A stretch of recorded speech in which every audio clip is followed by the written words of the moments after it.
Hey guys, what's up? It's Josh WRB here, bringing you another review. I had the pleasure of seeing Fantastic Beasts last night, so that would make me a no-mage. Or do I have magic? I don't know.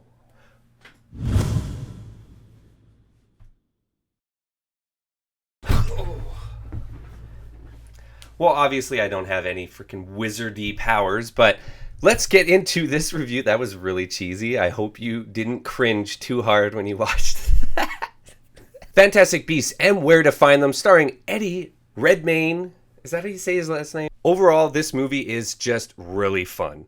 I love the time period. It reminded me a lot of like Gatsby type stuff because it takes place in like 1920s New York at the same time as like a war and stuff like that. And there's a lot of undertones of, well, not even undertones. There's just like segregation and bigotry and stuff like that. Like, there's a huge divide, obviously. Like the wizards have to be underground and hidden, and there's a whole bunch of rules against, obviously, Beast getting out and roaming around New York and creating all this havoc and stuff. There's a lot of cool parts. This movie just looks so good and so expensive. There's only like a few of the like CGI, like full-on CGI characters, and it's like in that bar scene that I didn't really like, but the rest of it, like all the Fantastic Beasts look so awesome, and this whole movie is just them on a green screen and CGI, because you can't obviously have the backdrop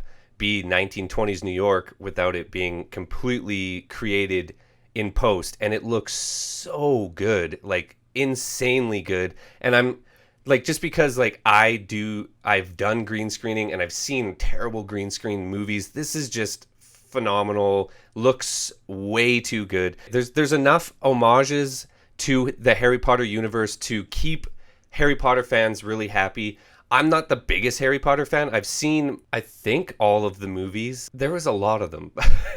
My favorite character in this movie is the No-Mage himself, played by Dan Fogler. You might know him from the Goldbergs. He plays the uncle in the Goldbergs. He was just on last night for the Thanksgiving episode. He always comes out for the Thanksgiving episodes. He's super funny in those. But in this, he toned down how I've seen him act in like Fanboys and like Balls of Fury. Like everything that he's ever done, he acts pretty much the exact same. In this one, it was a toned down version of him, and it was so perfect. It was almost like the No-Mage was you. So you watching it, you're that character, and he was just like super fun. This movie was a lot funnier than I thought it was going to be, and I appreciated that, because the Harry Potter films at some points were just taking themselves a little too seriously, and this whole universe is actually pretty dark if you think about it. But it's the thing that I didn't like about this movie is it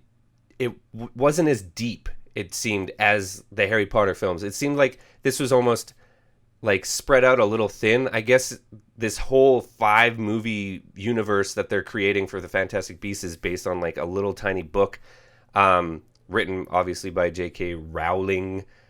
Is that how you say her name? I'm terrible with saying people's names. Eddie Redmayne's tics and his acting in this movie were just a little bit over the top.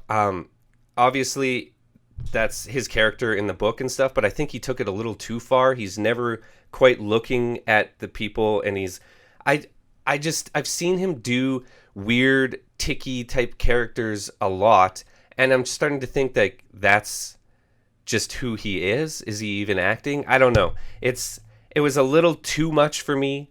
The story was, like I said, spread out a little too thin, so it was a little weak. The end scene, there's a lot of destruction of New York, like a lot, and there's literally no consequences. It reminded me a lot of the lack of consequences for the destruction of city in like Batman v Superman. That being said, this movie still was very good, very watchable. It's just an all-around fun time at the movies, and because it's part of the Harry Potter universe, this movie is going to be successful regardless. I think that is it. I'm going to wrap it up right now. Give you my rating. It is getting 4.5 out of 6 bottles. I still rate it out of a 6-pack of beers because, you know, that's what I do every time. So 4.5 out of 6. Definitely worth checking out. Thank you guys so much for stopping by. We'll see you next time. Don't forget to click this video you see on the screen. You might actually like it. Hit that subscribe button, guys. Have a nice day.